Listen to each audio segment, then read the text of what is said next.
ہم نے ان تینوں ایام میں اس پہلو پر خدا کے کلام کو سنا کہ چننے والے ہم نہیں ہیں بلکہ خدا کی ذات ہے.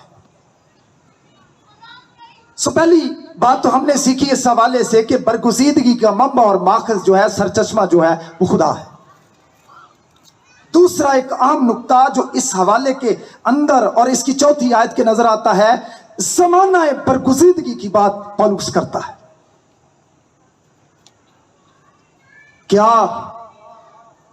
خداوند نے اس لیے ہمیں چنا کہ 16 اکتوبر کی رات اتوار کے روز تقریباً 9:30 بجے کے قریب لوگ خداوند یسوع مسیح کو قبول کریں گے، خدا باپ کے بیٹے کے وسیلے سے جو نجات کا انتظام کیا گیا ہے اس کو قبول کریں گے؟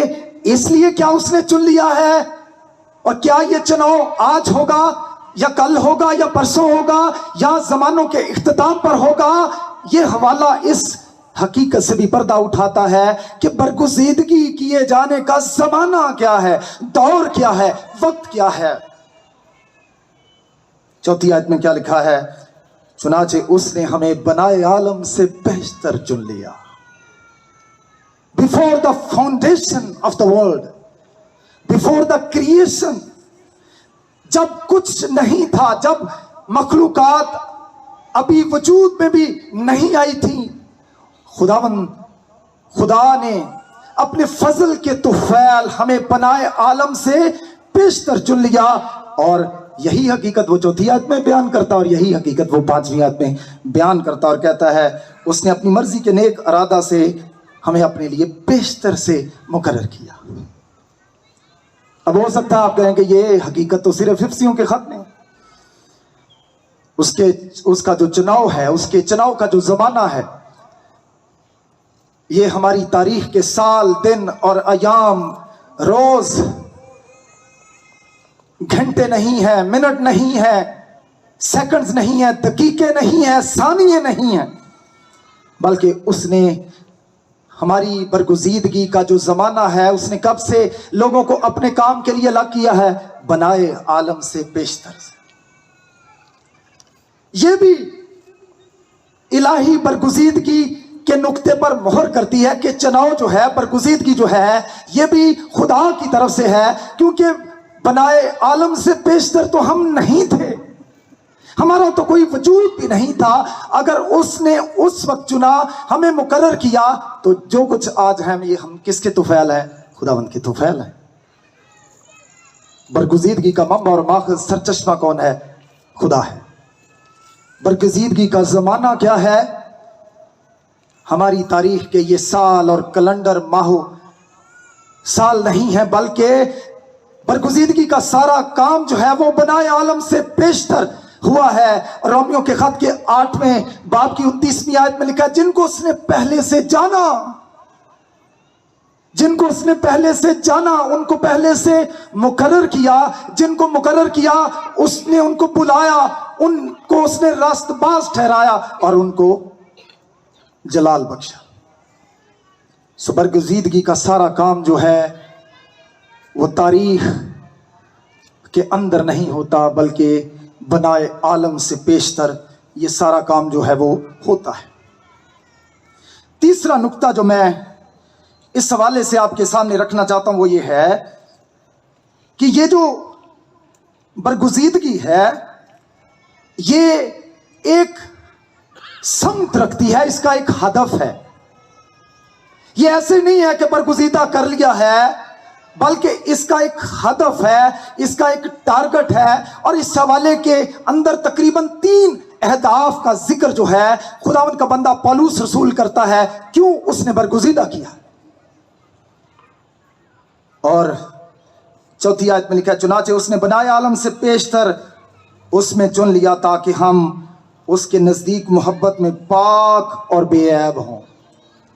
چناؤ کا پہلا مقصد جو ہے، ہدف جو ہے وہ کیا ہے؟ ہم پاک ہوں. ہم پاک نہیں تھے، ہم پاک بن نہیں گئے تھے اور پھر اس نے چن لیا. یا اس نے دیکھا کہ ہم پاک بن جائیں گے اس لیے چن لے؟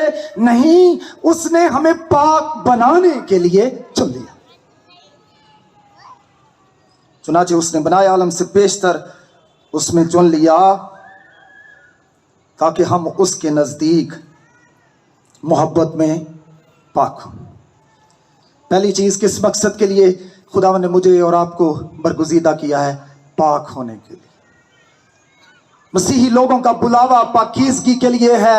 کلام میں لکھا خدا سے اس پاکیزگی کے طالب رہو جس کے بغیر کوئی خدا کو نہ دیکھے۔ مبارک ہے وہ جو پاک ہیں کیونکہ وہ خدا کو دیکھیں۔ پاک دل ہے۔ میرے عزیزو، ہمارا بلاوا، ہماری برگزیدگی جو ہے وہ پاکیزگی کے لیے ہے۔ ہم کسی بھی کلیسیا سے تعلق کیوں نہ رکھتے ہوں، ہم کسی بھی شہر، ہم کسی بھی ملک سے کیوں نہ تعلق رکھتے ہوں، اگر ہم سمجھتے ہیں کہ واقعی ہم برگزیدہ لوگ ہیں، خدا کے بلائے ہوئے لوگ ہیں، تو ہمیں اس بات کو بھولنا نہیں ہے کہ ہم کس مقصد کے لیے، کس ہدف کے لیے بلائے گئے ہیں؟ پاک ہوں۔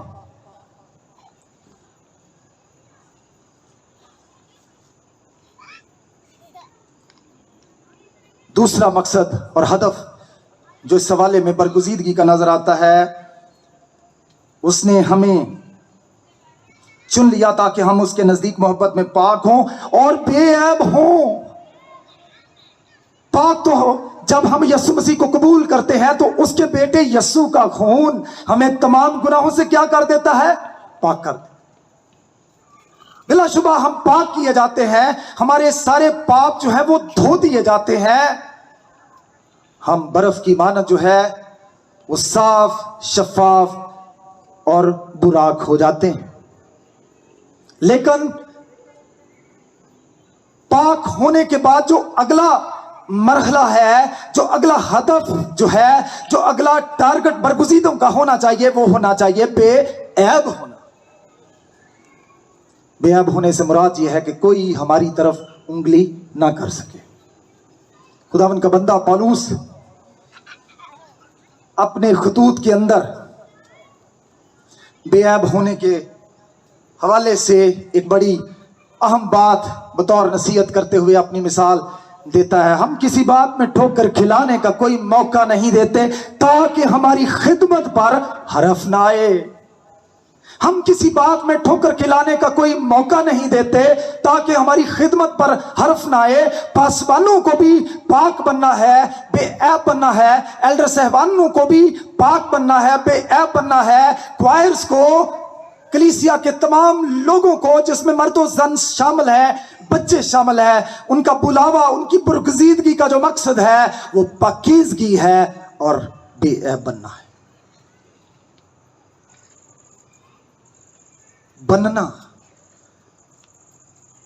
بنے ہوئے نہیں تھے اور پھر اس نے ہمیں چن لیا یا الگ کر لیا، بلکہ کس لیے اس نے ہمیں بلایا، چنا تاکہ ہم پاک ہوں اور بے عیب ہوں۔ یہاں ایک اور ہدف جو ہے وہ مقرر کرتا ہے، کس لیے خداوند نے لوگوں کو چنا ہے، بنائے عالم سے بیشتر، ان کو الگ کر لیا ہے۔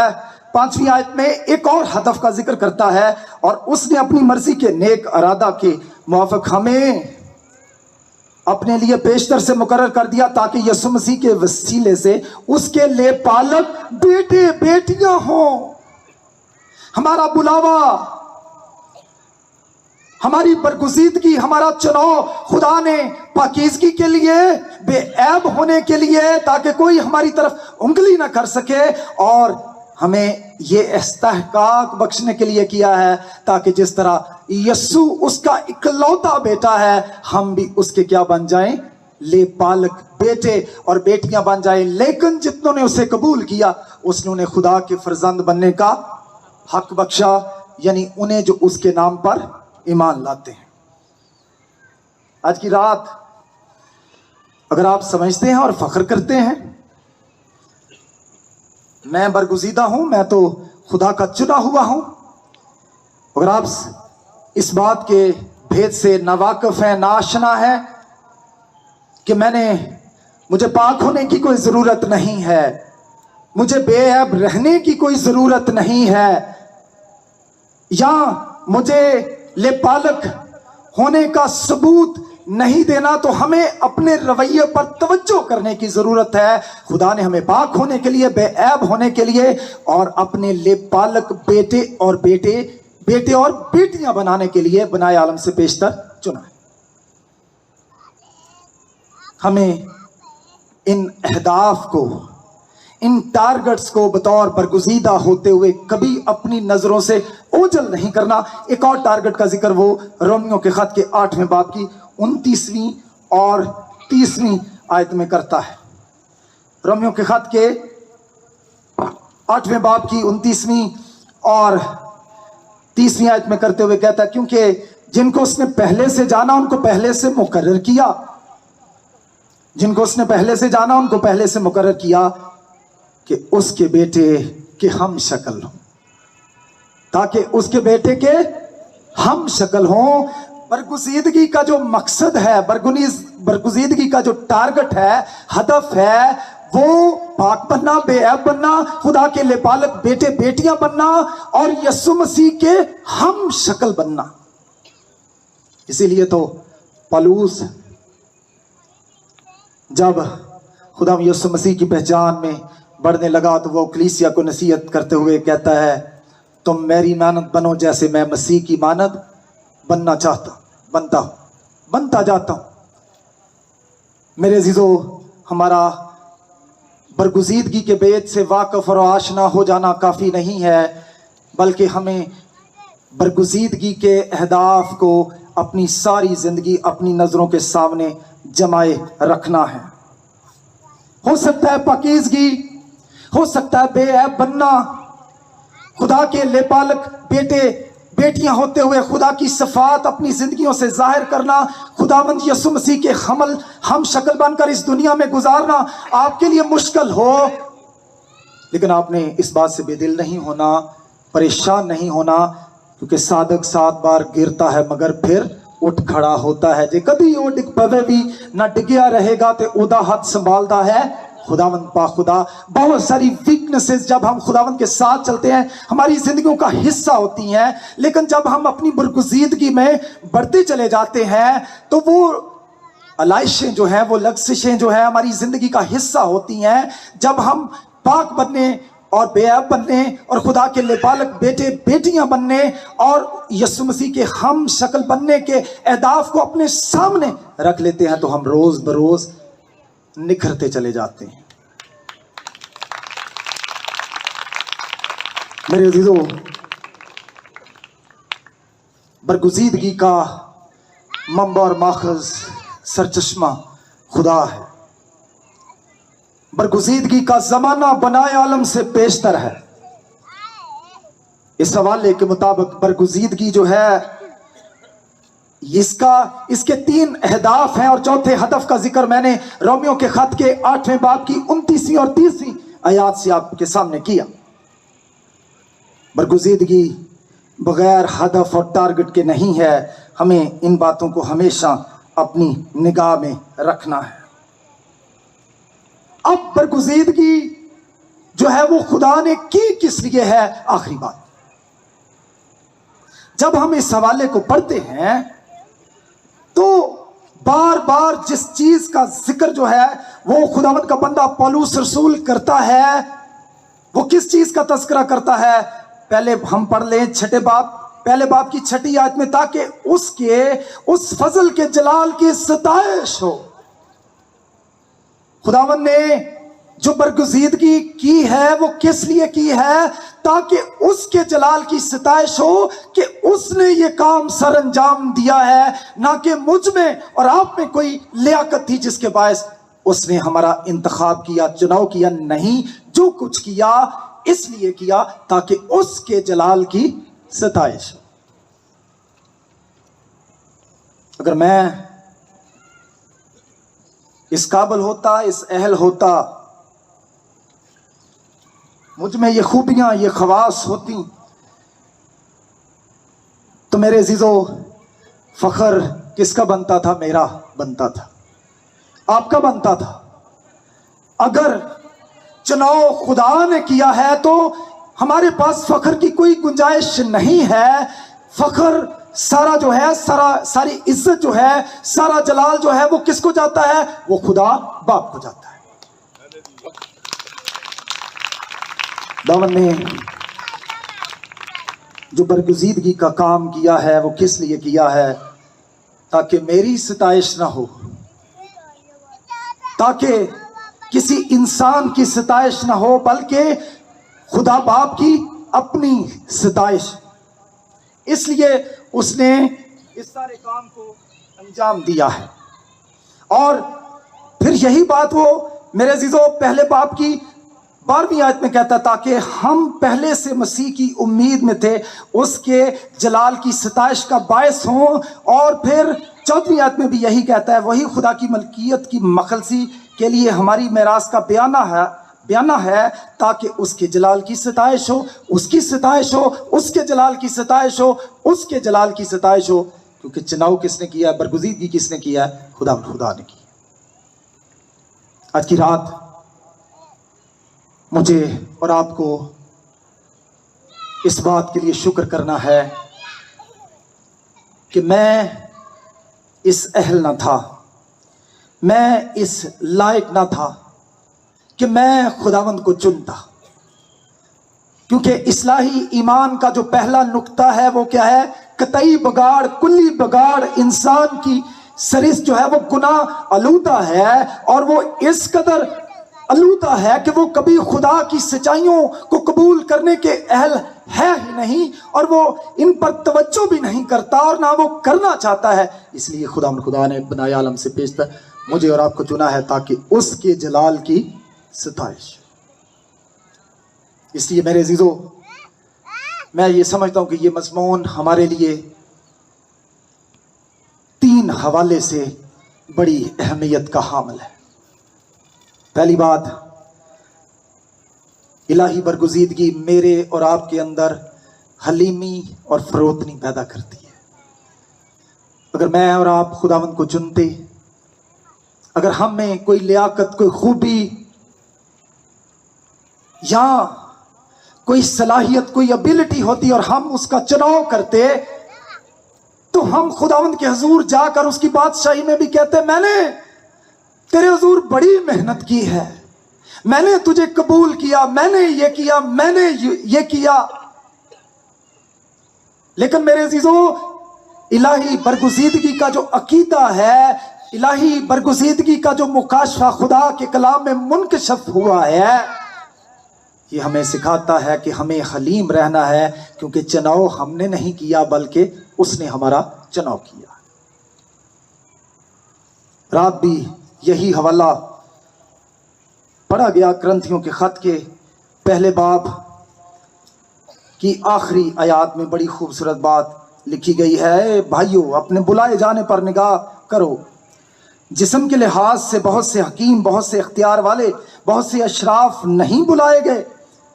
خدا نے دنیا کے بیوقوفوں کو چن لیا حکیموں کو شرمندہ کرے. خدا نے دنیا کے کمزوروں کو چن لیا کہ زوراوروں کو شرمندہ کرے. خدا نے دنیا کے کمینوں اور حقیروں کو بلکہ بے وجودوں کو چن لیا تاکہ موجودوں کو نیست کرے. کس لیے کیوں چن لیا؟ تاکہ کوئی بشر خدا کے سامنے فخر نہ کرے. میرے عزیزو الہی برگزیدگی جو ہے یہ ہمارے ہر طرح کے سارے فخر کو دور کر کے ہمیں حلیم اور فروتنی کا درس دیتی ہے. جو کچھ ہیں وہ آج خداوند کے فضل کے طفیل ہیں. اس لیے آج کی رات جب آپ الہی برگزیدگی کے مضمون کو اپنے سامنے رکھ رہے ہیں، 3 دنوں میں بھی آپ نے سنا ہے، تو آج کی رات پہلی چیز جس کے لیے آپ کو شکر کرنا چاہیے وہ یہ ہے، خداوند میں تیرا شکر کرتا ہوں کہ میں نے تجھے نہیں چنا. شاید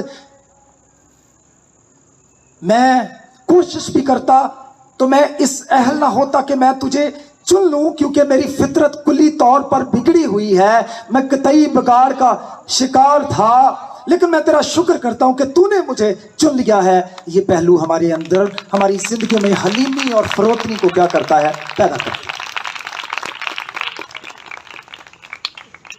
دوسرا اہم خیال، الہی برگزیدگی جو ہے وہ مسیحی زندگی کی دوڑ میں آگے بڑھنے کے لیے ہمیں حوصلہ تسلی دیتی ہے۔ خداوند نے ہمیں چنا ہے، کوئی بات نہیں، گر پڑیں گے تو خداوند ہمیں پھر اٹھا کھڑا کرے گا۔ خدا کے لوگ بھی گرتے ہیں، گرتے رہے ہیں، اس لیے اگر کوئی گر جائے تو اسے گرا ہوا دیکھ کر ہمیں مسکرانا نہیں ہے، ہنسنا نہیں ہے، تان و تشنیع نہیں کرنی، اس پر الزام تراشی کے پہاڑ نہیں توڑ دینے ہیں۔ خدا کے لوگ بائبل مقدس کے آغاز ہی سے جب آپ پڑھتے ہیں، ابراہیم نے 2 مرتبہ جھوٹ بولا، اور لیکن خداوند نے اسے چنا ہوا تھا، وہ کیا کہلایا؟ ایمانداروں کا باپ۔ خدا کے لوگ غلطیاں کرتے رہے ہیں، گناہوں میں گرتے رہے ہیں، لیکن میں یہ بتانا چاہتا ہوں، آج یہ نقطہ خاص آپ کے سامنے رکھنا چاہتا ہوں، برگزیدگی جو ہے یہ ہمیں مسیحی زندگی کی دوڑ میں آگے بڑھنے کے لیے ہمت دیتی ہے، حوصلہ دیتی ہے کہ ہم خداوند میں محفوظ ہیں۔ اصلاحی ایمان کا جو آخری نقطہ میں نے بتایا تھا، مقدسوں کی استقامت، مقدسوں کی دائمی محافظت، پرسویرنس آف سینٹ، وہ اس بات کی یقین دلاتی ہے جن بھیڑوں کو تو نے مجھے دیا ہے ان کو کوئی میرے ہاتھ سے چھین نہیں سکتا۔ الہی برگزیدگی ہمیں حوصلہ دیتی ہے، ہم خداوند میں محفوظ ہیں، اگر گر گئے ہیں کوئی بات نہیں، خداوند کا پاک روح ہمیں پھر اٹھائے گا، اور وہ اٹھاتا ہے۔ الہی برگزیدگی ہمارے سارے فخر کو ملیا میٹ کرتی ہے، ہمیں حلیم اور فروتن بناتی ہے۔ الہی برگزیدگی ہمیں مسیحی زندگی میں آگے بڑھنے کی ہمت اور توفیق دیتی ہے۔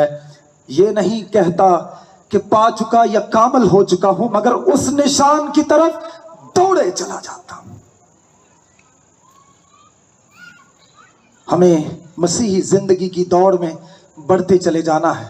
جو باتیں پیچھے رہ گئی ہیں ان کو بھول کر میں آگے چلا جاتا ہوں، اور یہ ہمارے لیے برگزیدگی جو ہے، الہی برگزیدگی جو ہے مسیحی زندگی کی دوڑ کے لیے ایک تسلی، ایک حوصلہ افزائی فراہم کرتی ہے۔ تیسرا اور آخری نقطہ بیان کر کے اپنے پیغام کو ختم کروں گا، الہی برگزیدگی جہاں حلیم اور فروتن بناتی ہے، ہمارے سارے فخر کو ملیا میٹ کرتی ہے، ہمیں تسلی دیتی ہے، کوئی بات نہیں، خداوند نے ہمیں چنا ہوا ہے، ہم خداوند کے برگزیدہ ہیں، گر گئے ہیں، خداوند ہمیں اٹھائے گا۔ الہی برگزیدگی ہمیں خدمت کے لیے دلیری فراہم کرتی ہے، اور وہ دلیری کیا ہے؟ آپ خدا کا کلام سنائیں، آپ مشنری بن کر دنیا کے کونے کونے میں جائیں۔ خداوند نے بنائے عالم سے بیشتر پہلے ان لوگوں کو اپنے جلال کے لیے چنا ہوا ہے۔ جب آپ خدا کا کلام سنائیں گے، مؤثر بلاہٹ جب لوگوں کے پاس پہنچے گی، وہ انجیل کو قبول کریں گے اور وہ میری بادشاہی کے شہری بنیں گے۔ الہی برگزیدگی ہمیں انجیل کی بشارت کے لیے، کنونشنز کرنے کے لیے، عبادتی پروگرامز اور بڑے بڑے روحانی اجتماعات کرنے کے لیے حوصلہ افزائی فراہم کرتی ہے، دلیری بخشتی ہے کہ خدا نے تو بنائے عالم سے بیشتر پہلے ہی کام کیا ہے، ہم نے جا کر کیا کرنا ہے؟ صرف بیج بکھیرنا ہے۔ لیکن اس نے اپنی بادشاہی کے لیے تو لوگوں کو پہلے ہی چنا ہوا ہے۔ بہت دفعہ میرے عزیزو، خدمت میں جو لوگ ہوتے ہیں یا مشنری بن کر دنیا کے مختلف علاقوں میں جاتے ہیں، انہیں سال ہر سال تک انتظار کرنا پڑتا ہے، کلیسیوں میں لوگوں کی تبدیلی کے لیے انتظار کرنا پڑتا ہے۔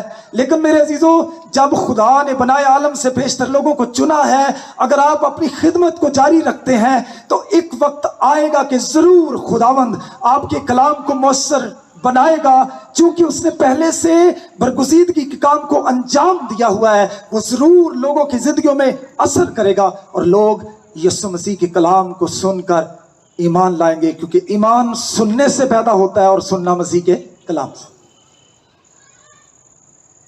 الہی برگزیدگی سارے فخر کو ختم کر کے میری اور آپ کی زندگی میں حلیمی پیدا کرتی ہے۔